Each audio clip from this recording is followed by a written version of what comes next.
And welcome everybody to Father Shawn's Paranormal Ministry. I am his co-host Annette Munich. Father Shawn is unable to be here. He is on extended leave. His wife has very serious ongoing medical issues.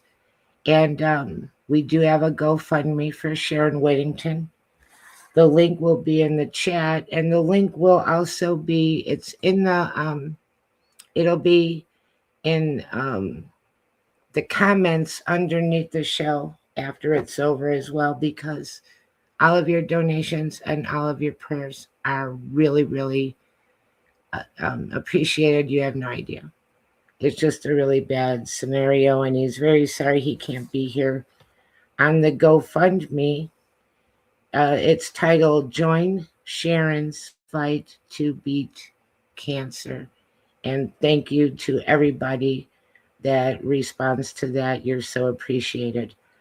Um, Father Shawn is a priest with the United States Old Catholic Church. You may know him from the show Eli Roth Presents, The Legion of Exorcists, which appeared originally on Travel Channel, but now it can be seen also on Max and Discovery Plus. Father Shawn is also the author of 2 books, God, Ghosts, and the Paranormal Ministry, Volumes 1 and 2. I'm co-host Annette Munich. I have my business is Stellium Books. I'm his publisher. I do have a new book to talk about this week, which is Apex by James Baxter. Excellent book. AI dinosaurs, just really, really intense.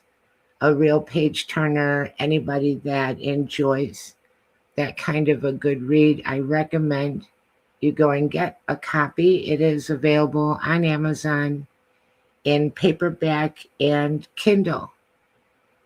And today we're having just too much fun. We're going to have the UFO UAP Open mic, and very happy for my guest today to talk about this with us, and that is Karl Sup. I'm going to bring him on right now. Karl Sup is a lifelong paranormal experiencer. He is also a very seasoned squatcher, an elite squatcher. He is a public speaker on the subject, very well known, very well respected over the years, and a soon-to-be published author. He's got his books that he's working on. He's always busy working on something over there. And very happy to have Karl joining us. Karl and I are both UFO. Um, we've both seen UFO or UAP. They didn't used to say UAP. They only used to say UFO. Now they say UFO UAP. He and I have both seen, and I'm not going to speak for Father Shawn and tell his story, but Father Shawn as well. And I can say that because he's talked about it on this show before.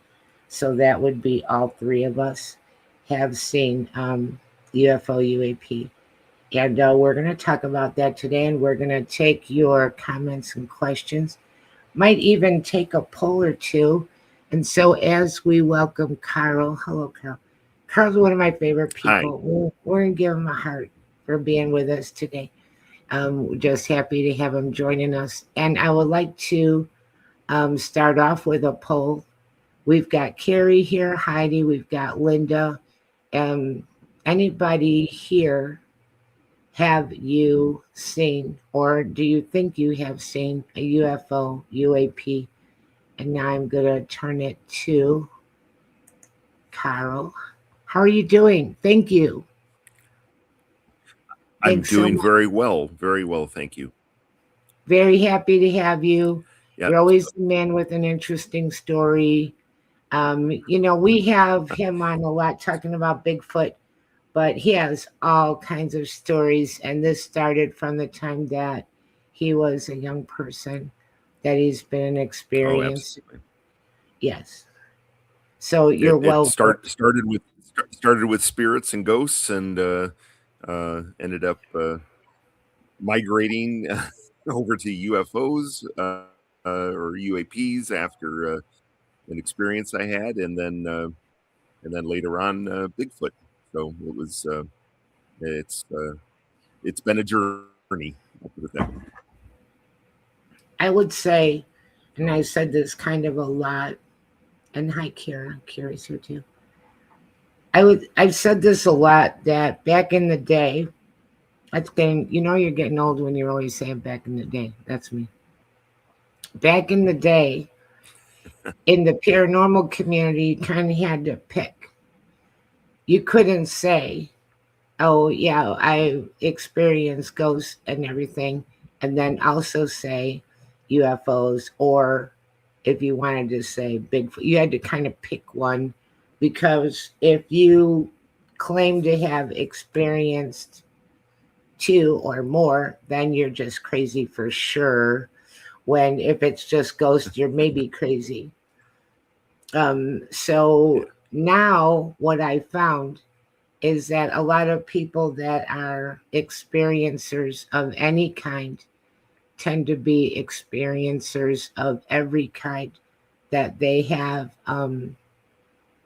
uh, let's call it a sensitivity, or more of an open I channel, agree. or something like that. And so if you're experiencing one, there's a good chance that you're experiencing multiple. And also, I think that the more you experience, the more you tend to experience, because they can tell that you see them, you hear them, XYZ. So they tend to kind of be drawn to you. So that was a big mouthful, but we'll see what you have to say about that. Oh yeah, no, and I agree. I mean, it's you know, and I think a lot of that comes just from people, keeping an open mind. I mean, there's a lot of things in this that we don't understand, and it's really human hubris to uh, think that we know everything or we've explored everything and know everything, right? And it's and that's absolutely not the case. So always keep an open mind. So And, now I'm going to say something I shouldn't say, but I love this. I often start off and then I go and say something deep or whatever that I wasn't intending to, and I take it to a weird place. When I first got involved in the paranormal, I was amazed.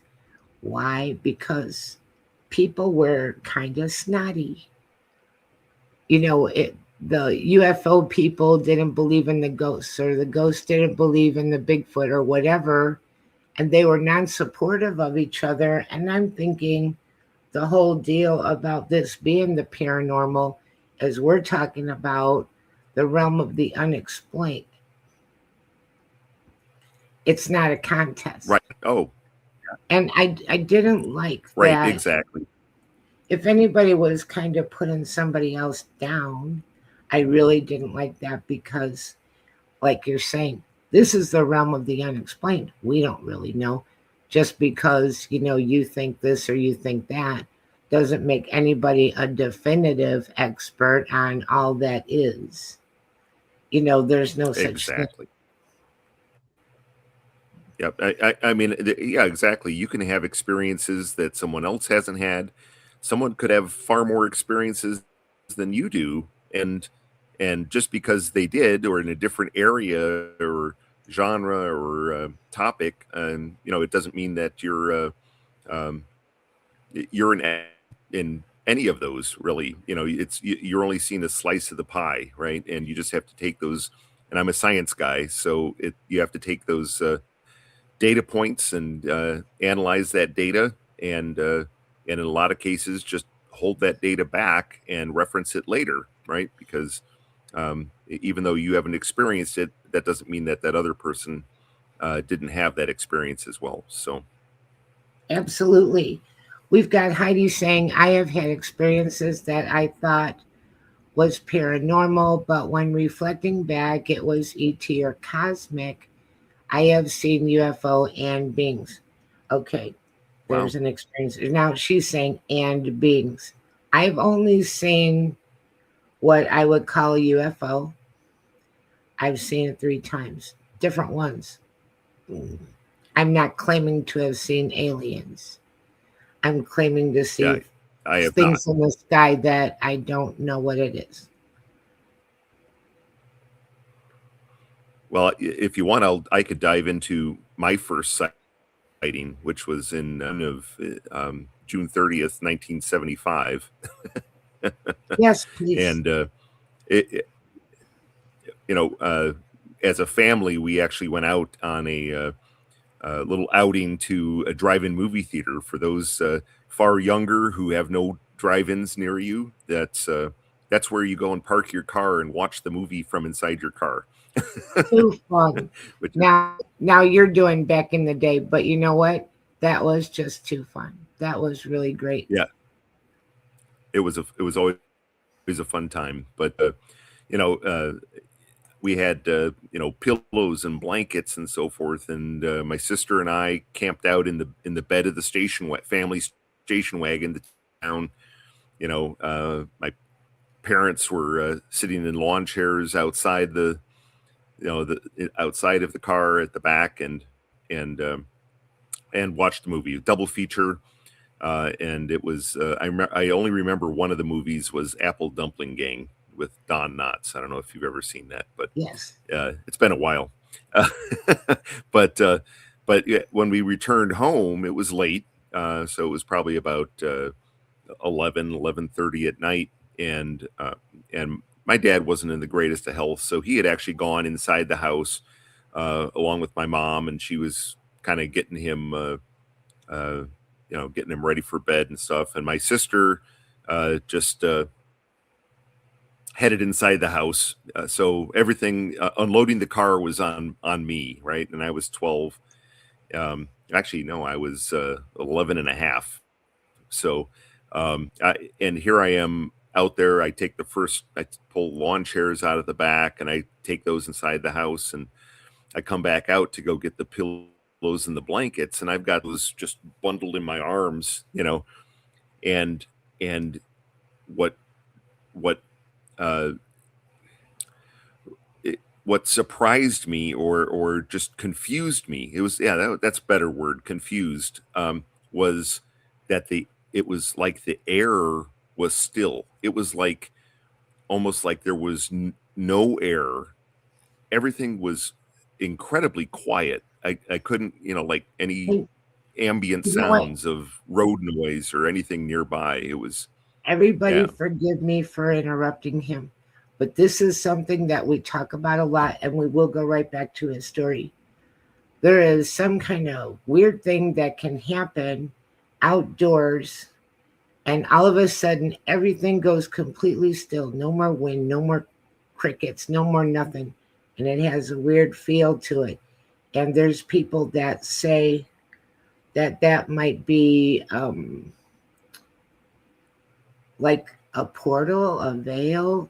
Something's changing, something is able to merge, something's coming. So we've talked about that quite a lot, and it's interesting that you brought that up, that that happened. I'm going to turn it back over to you because that's a really super interesting topic, how it gets weird like that. Well, well, yeah. So I'm just confused, and I'm looking around like what's going on.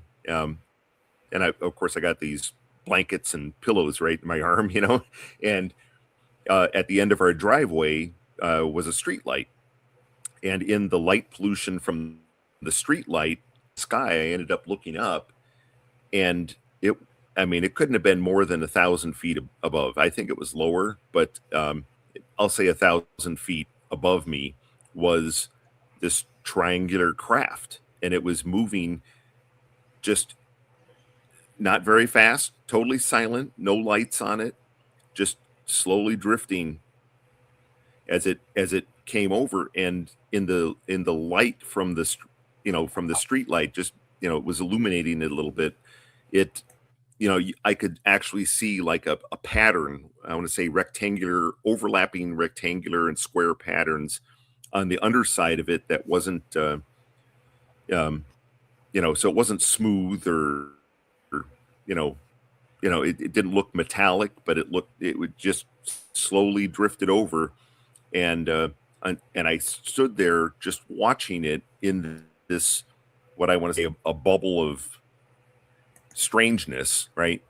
And then when it kind of ended up passing where the street light wasn't illuminating it anymore, I ran inside and almost came right into and I dropped everything on the driveway. And Yeah. my dad was standing in the kitchen, and I was like, Dad, there's something in the sky. I need you to take a look at this. And so he followed me out into the backyard because that was the trajectory. It was moving from northeast to southwest, was the direction it was moving. And we got, and he goes, well, let's go in the front, let's go take a look. And I said, no, it should be already over the backyard by now. Well, we got out into the backyard and there was no ambient light shining up into the sky back there. And it was pitch black, but you couldn't see any stars where this craft was up in the sky. So it wasn't like translucent or anything like that. It actually blotted them out. And it was, and my dad saw that and he said, well, that's strange. And he's like, well, maybe it's a blimp. Right. And I was like, it was triangular, and of course I went back out and I, did my good son deeds and picked up everything off the driveway and locked up the car. And then I kind of filed that away. But I know in May of 1977, I went and I saw Star Wars, and the opening scene when the Star Destroyer comes across the screen. I actually had a little bit of PTSD from that because I was shocked, as far as the texture on the underside of it and so forth. And of course, 2 years prior, why would, anyway, it was, but that was my experience from that. But the interesting thing and the revelation I've had this year was I actually watched the documentary Age of Disclosure Okay. that came out. And in that, they were talking about, and also I watched the S4 Bob Lazar story, and they talked about the way the propulsion unit, they believe, works on these craft, the anti-gravity. It creates an anti-gravity field, and that field extends out well beyond the craft. And it makes me wonder if that, I want to say, vacuum or stillness or whatever is caused by this bubble of anti-gravity that it's generating. That's a really interesting thing to throw out there. I know when it happened to me, when everything went still and there were no more sounds. It was a summer night. Everything went still, the wind stopped, no more crickets, and it just felt weird.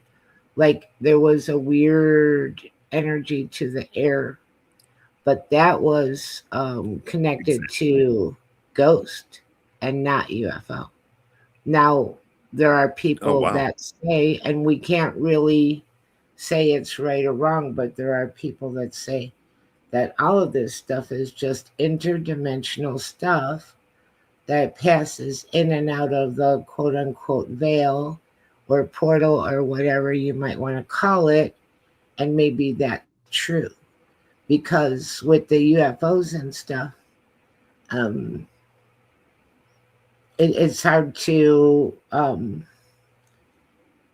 well, maybe it isn't for other people, but to think there's some a planet somewhere in specific that they're all coming from and la la la, be easier to think that because they're so much more advanced than we are, they're able to pass in and out of our reality.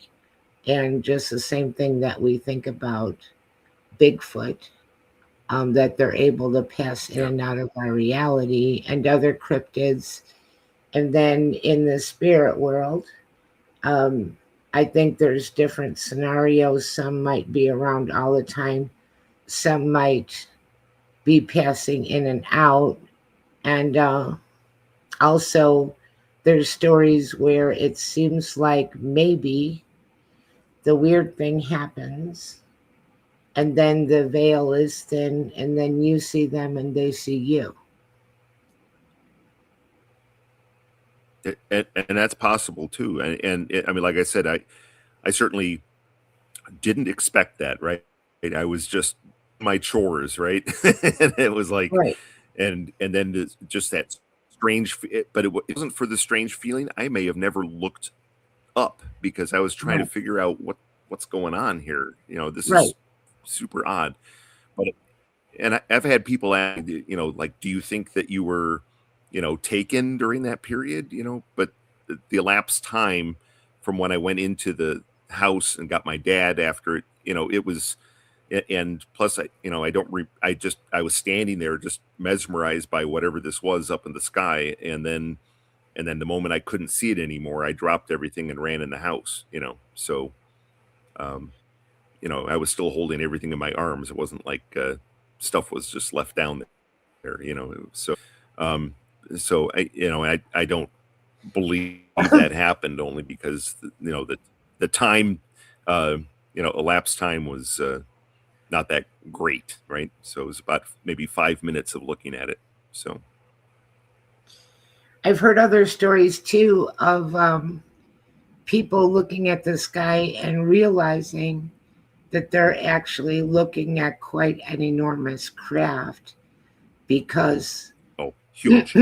pardon me, the shape of the craft is blotted out pitch black and there's stars around it, and like there'll be this huge area where there's no stars at all, and if you stare at it you see the shape of the craft.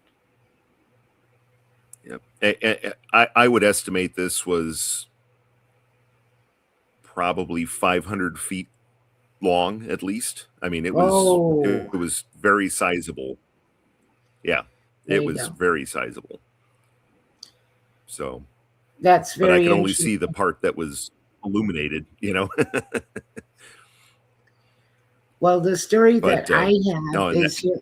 I'm sorry, go ahead if you wanted to finish. I was going to no, no, tell. no, no. I I have. was done.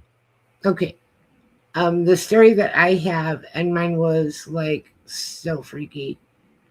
Here in Oklahoma, and or on the expressway, and we saw two of them triangular, and they made no noise, and they're coming along the highway. They're up, of course, and they could stop and they could change directions very easily, but they would do that and then come back together, and they're coming along the highway. And we're like, holy crap, because we watched it. This went on for a while. And then the one went over the highway and we had to drive under it. We had no choice. That was scary.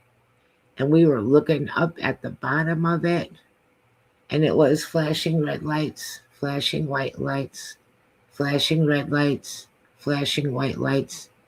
And we drove under it, and I got a good look up at the undercarriage of it. And that was like extremely freaky. And then it went back over, and then the both of them continued. I mean, they must have both have been 50 miles or more that they were there. It wasn't that quick. It was really a freaky experience. And so that's my biggest one. And then out here in the country, I've seen two that are similar. And the one was just up in the sky, and it was at night, and it did have some lights, but it wasn't moving. It just stayed there and made no sound. It was there for so long. I watched it. I told everybody, come out and see this thing. They came out, they got bored, they went back in the house, they went to bed. I'm still watching it. I go in the house, get something to drink, I come out, it's still there. It was still there when I went to bed. It was just there. And then another one Wow. um, did that same thing. Um, but maybe that same summer, but not like within a week or two. It was spaced out a little bit. Um, so those are very interesting. Now, when I say that, I'm not saying I saw a spaceship exactly. I'm not sure what I saw. Could the government have things that behave this way, that are soundless, that can shoot up, that can change directions, that can do all kinds of things? Maybe. I don't think so. I don't know. The government sure does have secrets, but I would say that I've seen three, and based on how long it went on. If it were just something short and them, I might be like, I'm not really sure what I saw. But for so long, I mean, that second one, that had to go on for hours, 5 hours. And I go to bed and it's still there. So that's crazy. I'm looking at this thing for 5 hours. Everybody comes and looks and they go back in the house. They get bored with it. Here's Carrie saying, I saw a ball of fire fly right across my windshield from left to right on a drive late one night about 12 years ago. It was very bright yellow and white in color. I've heard people talk about the giant balls and spheres and stuff like that, but she's saying ball of fire. That's interesting. Yeah, absolutely. Yeah, I haven't encountered that myself, but there's so many people that have seen something like that. It's obviously there's facts behind that, or Right? so. So there's all But different kinds yeah, of things. absolutely. Yeah, my second sighting was not quite as dramatic, but I had gone to a science camp up in the mountains of Arizona, and Arizona has amazing skies, especially when you get away from the larger cities. In fact, we have so many observatories in Arizona: Kitt Peak and the Vatican's observatory, I Lola was going to Observatory in say, Flagstaff, which yeah, and and the that we're up at where ASU typically does their summer football training at Camp Tonazona, and uh, the all the all everybody had to, whatever, bedtime was 9 p.m. or something like that, and everybody heads into the cabins. Well, they had a girls' cabin, and a boys' cabin, and everybody was in bunk beds. And of course, we waited until all the adults were asleep, and then we snuck out onto the football field, which had an unobscured view of the sky. And everybody, we laid out on the 50-yard line. We're looking at the stars, and there's a bunch of nerds, right?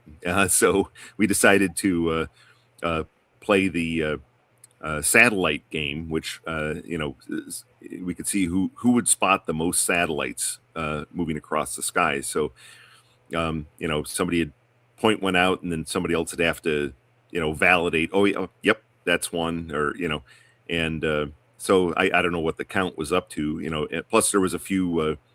A few guys and girls who really weren't paying too much attention to this guy out there, but um, but I'm sure the counselors were probably not thrilled with that. But uh, so we're looking at the skies, and all of a sudden somebody says, "Oh, there's one," and everybody's like, "Where?" And everybody looks in, they point it out, and we're looking, and it's moving the same speed as the other satellites that we saw moving, and except this one's red.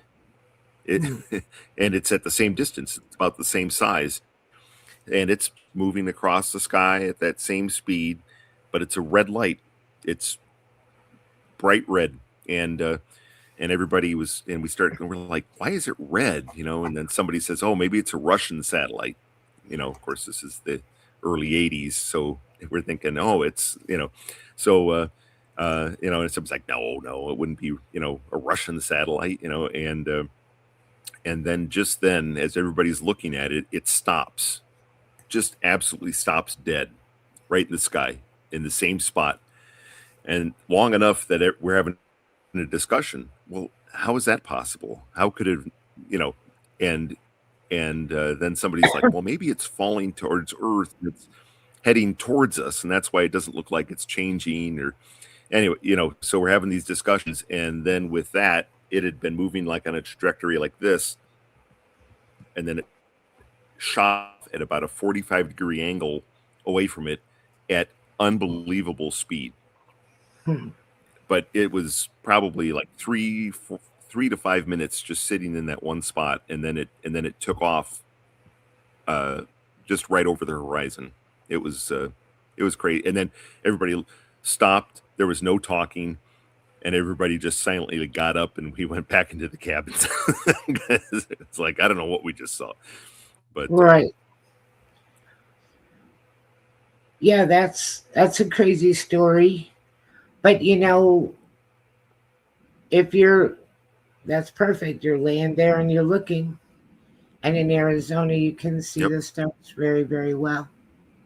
And it's funny that very you well. brought up the Vatican because they know that aliens and UFOs are real because they have one of the biggest observatories in the world.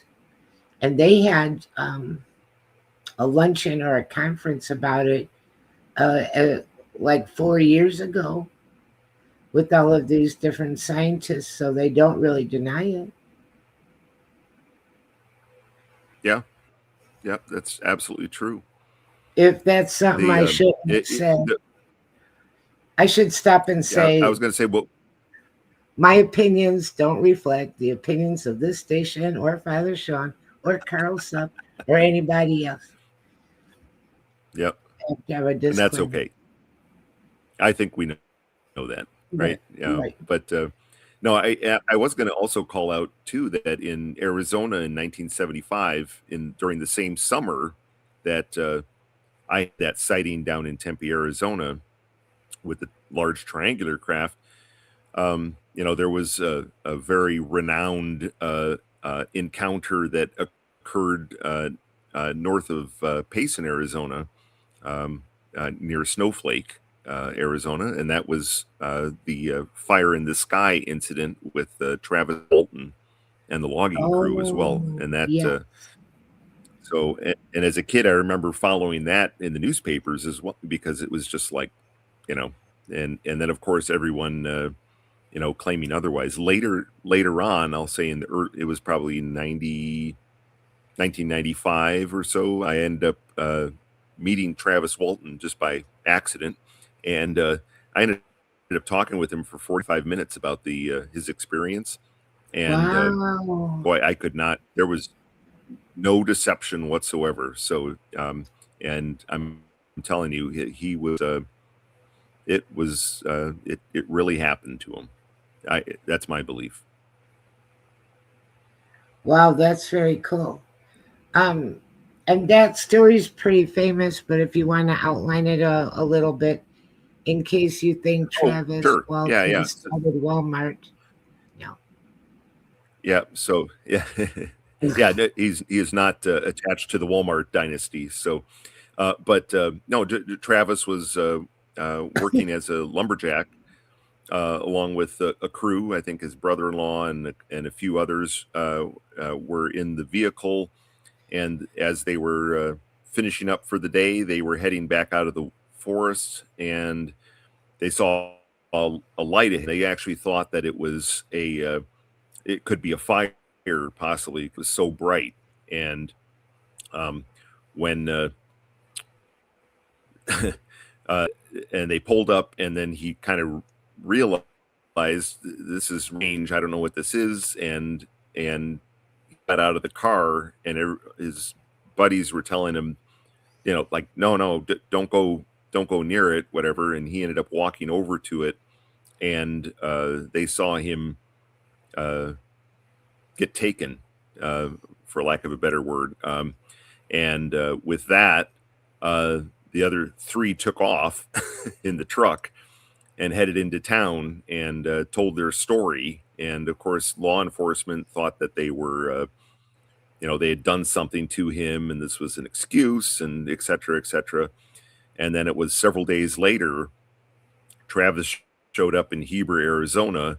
In fact, the payphone that he called from is still there, with a little sign near it that this was the phone that Travis called. It was the he ended up, he showed up basically undressed, naked, and called, and then everybody thought that it was. Then they started saying it was a big hoax, but he had specific marks on his body, and it was, and of course he's been battling that level of, I want to say, disdain or disbelief for decades. So I feel for him.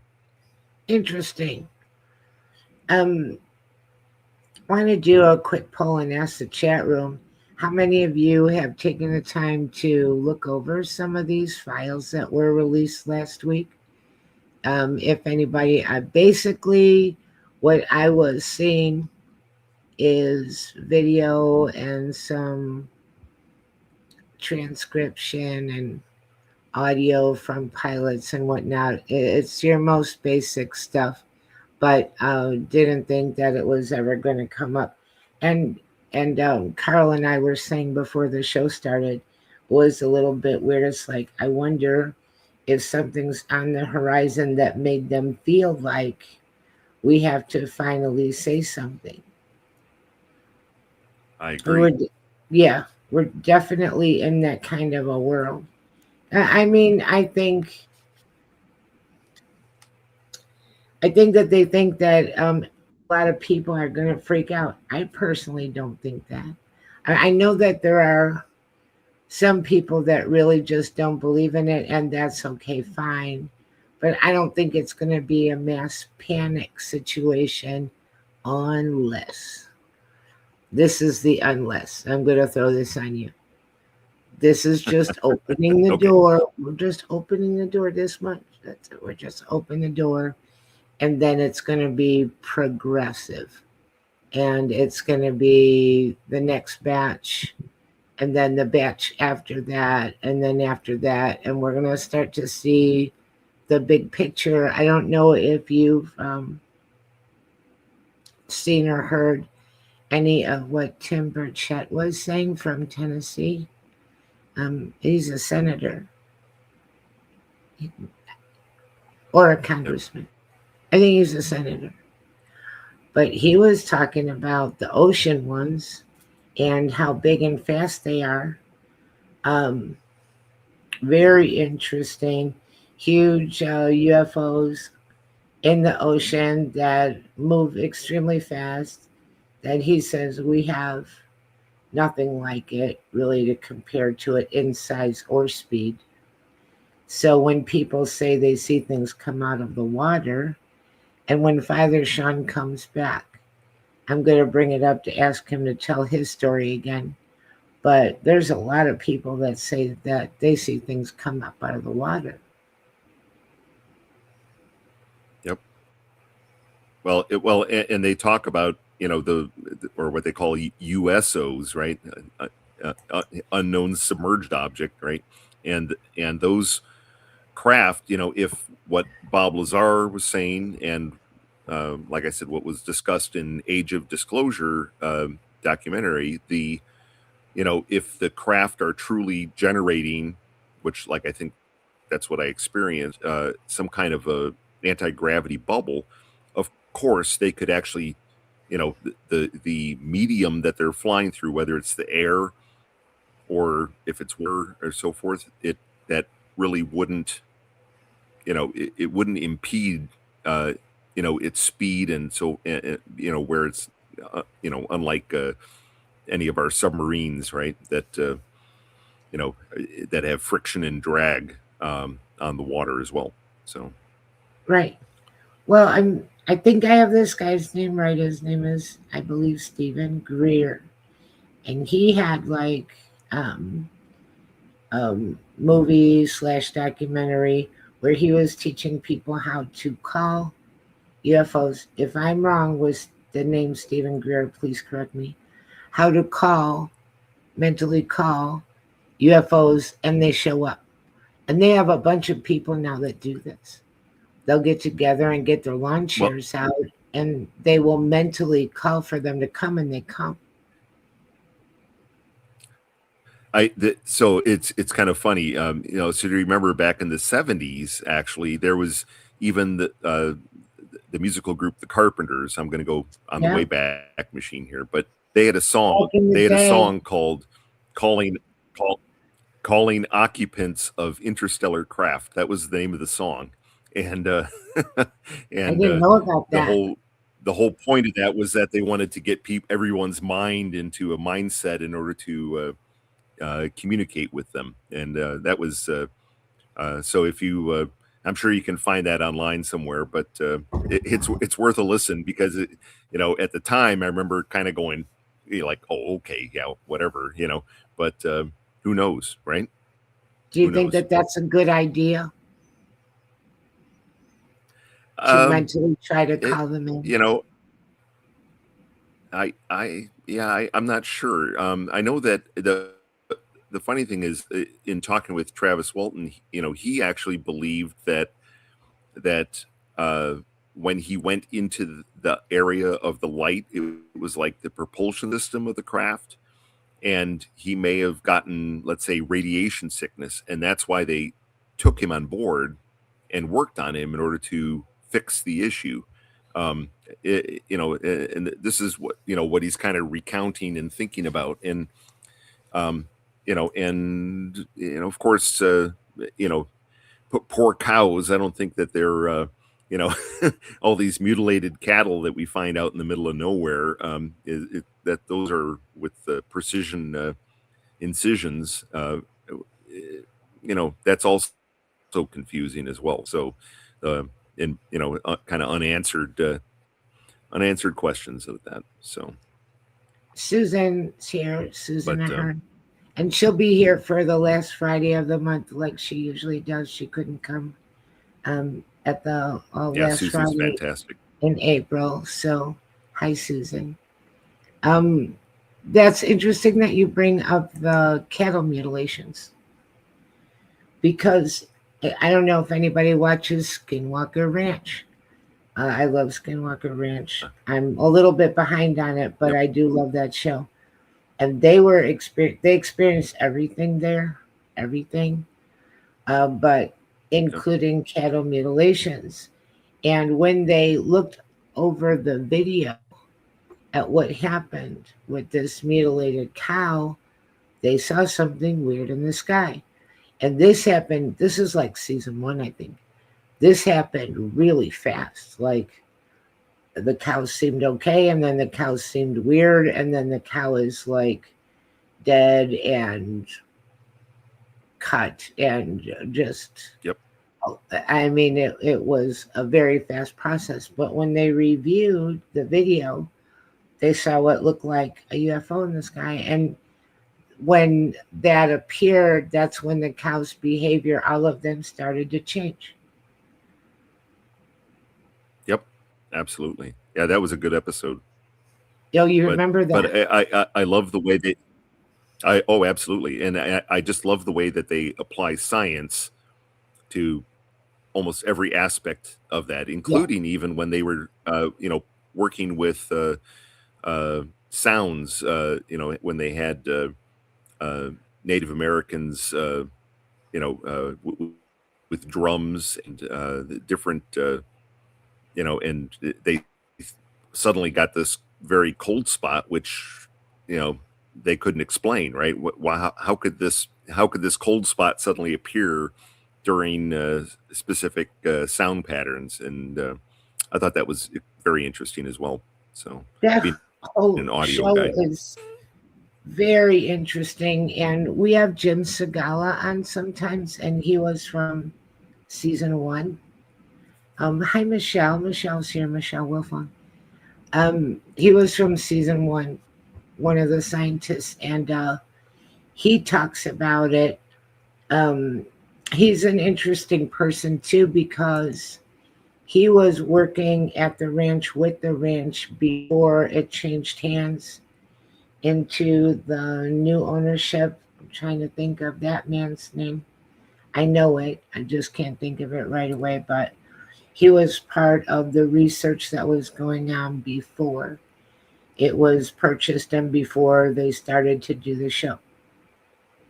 And he said something really interesting that I enjoyed about the whole thing because they have, for anybody who hasn't seen Secrets of Skinwalker Ranch, excellent show and excellent methodology that they take. They're very careful, check, check, double check.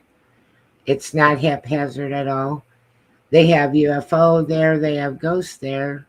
You don't see too much about the ghosts, but in those old homes that they have on the ranch, they do.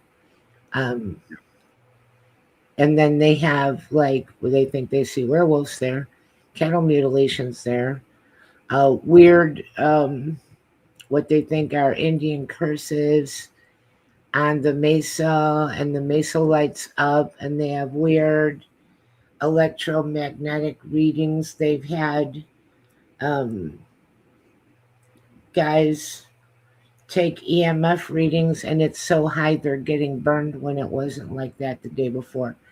Also, their phones will Yep. go crazy, and the phones will just start dialing all kinds of numbers, and all of them at the same time, their phones will go crazy. Um, yeah, the Yeah. guy that The other thing is that there's actually something inside the mesa there, which they actually have physical evidence of a ceramic material that appears to be self healing, which is remarkable. I don't know. We'll see we'll see what happens here in the upcoming season. It's going to be airing soon, I think. the show's crazy. If you start watching it, you're gonna love it. Um, and anyway, what Jim Segala said, and he's gonna be back with us, I think, in June. He said that you begin to realize that even though there's all these different kinds of manifestations, you're dealing with one consciousness. You might do something over here, and it might react or I don't want to say pay you back, but kind of over here. It's that, as you go along, you Quantum realize, physics. yeah, this is not all separate things. This is a one consciousness that is presenting as and moving as different types of phenomena. Yep. No, I agree. I agree. Yeah, my um, I could talk a little bit about my second sighting, which was actually Sure, the Phoenix Lights, if you sure. wanted to. Yes, we have 10 minutes Sure. left. Okay. So okay. All right. Perfect. Yeah. So I was working late. I was I can even give you the cross streets right near Osborne and 24th Street in downtown Phoenix, on the east side of 24th Street. And I stepped out of the. I was working late. There was no one else in the office, and it was a little past 8 o'clock, and I came out of the office, went to go get to the car, and I looked up in the sky, and heading south towards Sky Harbor Airport is something that was triangular and very large, uh, but it wasn't distinct to me, right? But there was lights on the bottom of them that were spaced, and as I tried to describe the lights, I want to say they were like, it wasn't an incandescent bulb, it wasn't an LED bulb, it was almost a like a swirling bioluminescent light. I don't know how to describe it, but it was not just a straight solid beam on these lights. It was there was but it was just, I want to say, the eastern edge of the craft was about a mile to the west of me, and I couldn't really see on the other side, so I just saw this line of lights along that eastern edge of it as it was heading south. But I remember looking up and I thought, well, that's an unusual formation of, and initially I was thinking, oh, helicopters, right? Mhm. But then I actually went back and took a second look at it because I I realized that it's heading down towards restricted airspace at Sky Harbor Airport because it was going directly towards where all the aircraft would be landing at the airport. And in fact, I know that Kurt Russell later on, he actually was a witness as well. He actually saw the lights as he was on approach to land at Sky Harbor Airport, and he called it in. But Oh, I remember, you know, but I remember looking at it and initially, and I was like, huh, that's a strange, formation of helicopters, right? And then I looked back up at it and I thought, well, that's weird, but why is it moving towards that restricted airspace? And that's kind of strange.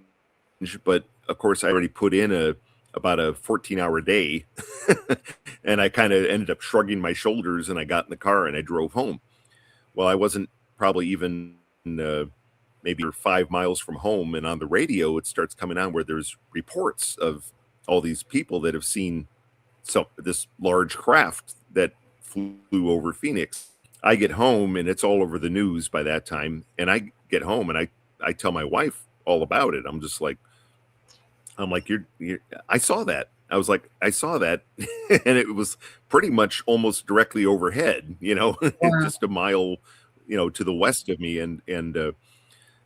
but the interesting thing I always thought was the lights, and then of course around 10 p.m., I think the Air Force went out and actually let go some flares to the south of Phoenix, and then they were saying, "Oh, that's what everybody saw with these flares. That was south of South Mountain in Phoenix," and that was not the case because it was pretty much right over me in central Phoenix.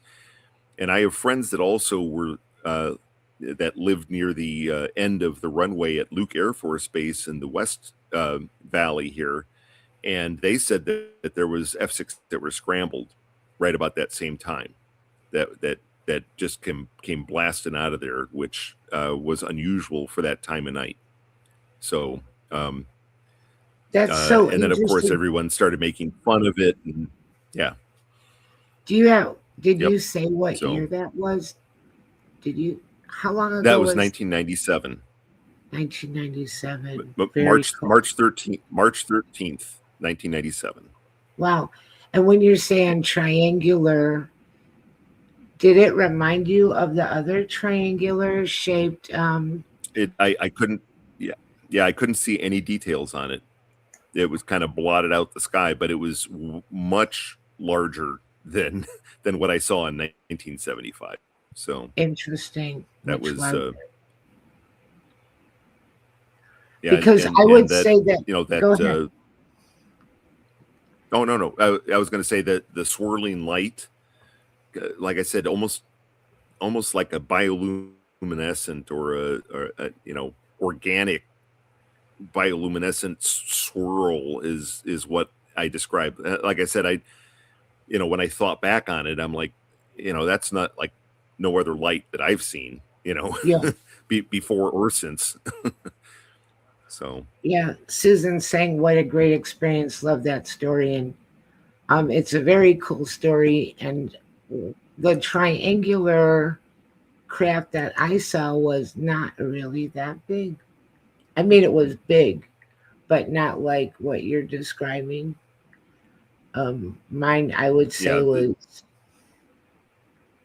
it was bigger than the length of a semi, but not like a ginormous thing. oh, this was I want to say a mile across. That's how large this thing was. I Based got a on other UFO people's Pinto. accounts. I got a UFO Pinto? Pinto, or a gremlin or something. I got Yeah, the yeah. Yugo of UFOs. That's what I got. Yeah, I tell you the most interesting thing about that sighting that so many people saw in Phoenix at that time was that the first sightings of it were near Paulden, Arizona, which is kind of north of Prescott and Chino Valley, and other people saw it as well, but saw it heading south, but from Paulden, Chino Valley, Prescott, and so there was actually a timeline based on time and distance of witnesses going all the way basically from Interstate 40 in northern Arizona all the way south across Phoenix and down towards Tucson. So all these people separately witnessed it, had as far as a timestamp, so on it. I mean, if you have to think about it, that was a craft of some kind. Now, whose craft it was, don't know, right? Yeah. But I mean, the size of it too, that's just hard to explain. Very interesting Right. that Kurt Russell called it in. And I think that is Yeah. a very, very interesting story. You have a lot of witnesses to that. That's extremely cool.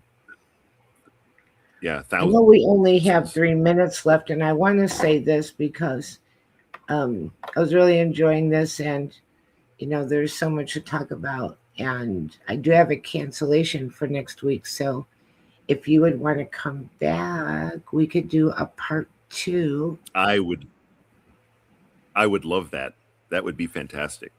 Yeah, I think it would be a lot of fun, and it's possible too that they could drop more files between now and then. There's kind of a lot to talk about here, and we just kind of started with the beginning. We had a lot of people in the chat that are um, saying that they have seen UFO, UAP, and even one person that said that experienced seeing an alien. So that's really, really interesting. And like I said, I think what happened with the government, which I have to do a retraction because I never thought they'd actually do it, but they did. But all they did was open the door this much.